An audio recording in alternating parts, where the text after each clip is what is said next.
Good afternoon to all of you. This is your life skill period. Dear student, today I will explain the lesson 12 Balasana child pose. Okay, yoga means addition. Yoga का मतलब होता है addition, मतलब जुड़ना. Addition of energy, strength and beauty. Energy का, strength और beauty का जो एडिशन है वो योगा किससे? To body mind and soul. Body mind और सोल से जो जुड़ना है वो है yoga. Okay. Bala refers to child in Sanskrit. बाला जो है संस्कृत में चाइल्ड को रिफर्स करती है. 10 इसलिए Balasana refer to the child pose.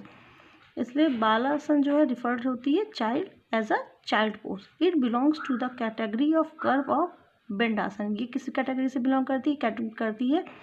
Curve of bend आसन से. Okay, you can see here. The inspiration for this आसन comes from the position of child in mother's womb. इस आसन की जो हमको इंस्पायरेशन मिलती है कहाँ से आती है?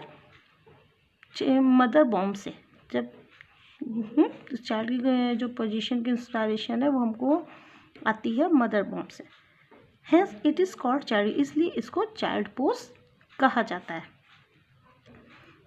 This आसन often performed before and after some similar आसन.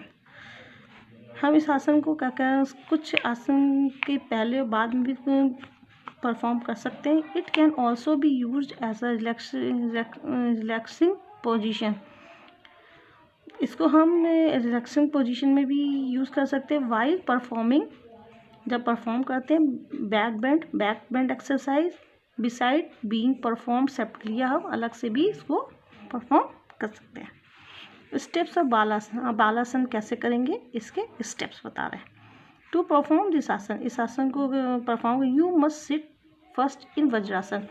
आप ये आपका वज्रासन की पोजीशन है. सबसे पहले आप वज्रासन की पोजीशन में बैठेंगे. Then bend forward and try to touch your forehead on the ground while breathing out gently. आप वज्रासन में बैठने के बाद आप सबसे पहले अपनी बेंड होंगे. फिर अपने फोरहेड को, सर के जो आगे वाला हिस्सा होता है उसको ग्राउंड पर टच करने की कोशिश करेंगे. While breathing out gently. Okay. After that, उसके बाद place your hand in front of your body in such a way. फिर उसके बाद अपने जो दोनों हाथ है उसको इस तरह अब अपने बॉडी के सामने इस तरह लाएंगे. The most of your hand comes into contact with the ground. जो आपका जो हाथ है वो दोनों हाथ आपके ग्राउंड के कॉन्टेक्ट, मतलब दोनों हाथ आपको ज़मीन से छुए होंगे. आपका फोरहेड ज़मीन में टच करेगा और आपके दोनों हाथ ज़मीन फ्रंट ऑफ द बॉडी के सामने लाते हुए ज़मीन से टच करेंगे. Try to maintain this posture for 2 minutes और as long as comfortable.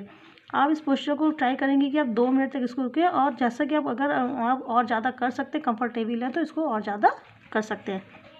Then slowly rise back up into Vajrasana by inhaling. फिर सांस को छोड़ते हुए इनहेल करते हुए आप वज्रासन में वापस आ जाएंगे. Okay. Try to repeat it for 3 to 5 time. इसको कितने बार? 3 से 5 बार आप रिपीट करने कोशिश करेंगे. While being careful not to be strain the body. अपने बॉडी किसी तरह का स्ट्रेन नहीं देते हुए एकदम केयरफुली आप इसको 3 to 5 टाइम कर सकते हैं. Okay. Now benefits. What is the benefits of Balasana? Okay. Balasana stretches and relax the lower back and the spine. Balasana जो क्या स्ट्रेच करता है और रिलैक्स इसको लोअर बैक को और हमारी स्पाइंस को. It reduce the stress and tiredness. ये हमारे स्ट्रेस को, तनाव को, टायर्डनेस, थकान को दूर करता है. It calms the mind and control body blood pressure.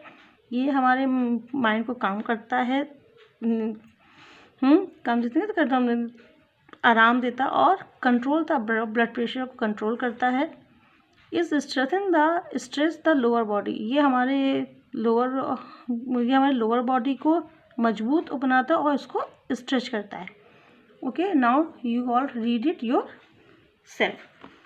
Okay. Now first today we will do the fill in the blanks.